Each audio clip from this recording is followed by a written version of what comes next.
Typhoon is going to be a far more complex aircraft than the Ukrainians have ever handled before. And, yes, it is computerized. Yes, you've got monitoring systems. Training the maintainers will be a very, very big ask, more so than training the pilots. Rishi Sunak says nothing is off the table in its support of Ukraine, and that includes fighter planes. But then again, nothing is actually on the table yet. What are the options for Britain and the West? Let's talk to Francis Tusa, the editor of Defence Analysis. Morning to you.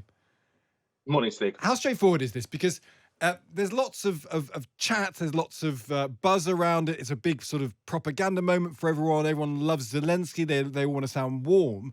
Is it the case, though, Francis, we have jets available that could go to Ukraine, be flown by Ukrainians within the timescale of a spring and summer offensive? Is that actually a possible thing?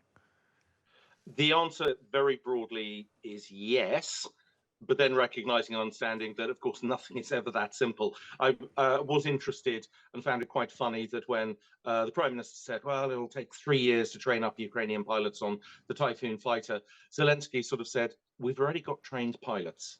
These guys have been in combat. And he's right. What if we've learned anything from the Ukraine war is you don't need 7, 10, 15 months to train people. The Ukrainians have shown on certain weapons and certain pieces of equipment, they can be trained up in a matter of days. So, yeah, it may take, well, God, the training pipeline for Typhoon pilots for the RAF is, I think, 6 years because the training system is absolutely messed up.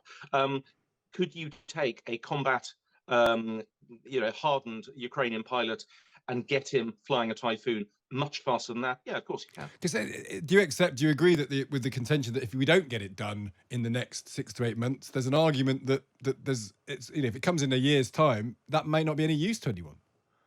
Yeah, if you're going to do it now and do it properly and throw yourself behind it. I think the two things which will limit what the UK can do, well, two and a half. One is the training system in the UK.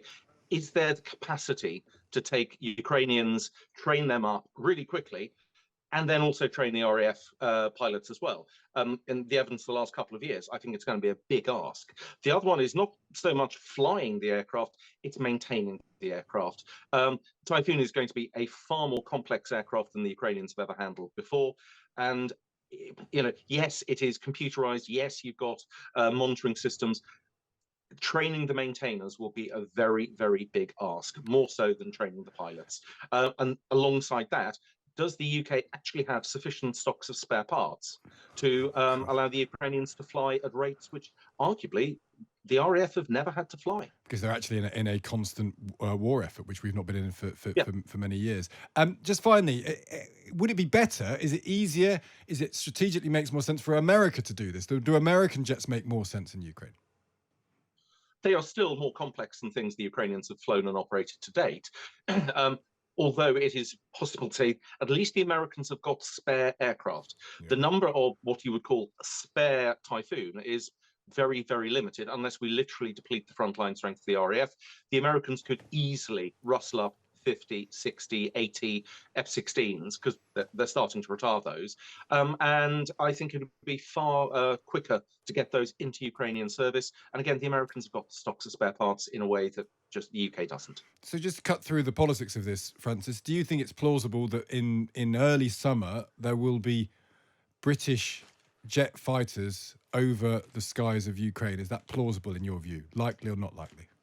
It is plausible, it is doable. I think the biggest question is going to be the maintenance and support. Okay. Will you be able to train up the Ukrainians to do that part of the pipeline in time? If not, will you have to set up a maintenance facility, say, in Poland? And is this starting to, as it were, broaden the war? Yeah, and that's the great question with all of us. Really interesting stuff, President. I feel I understand this situation much more now. Thank you for joining us.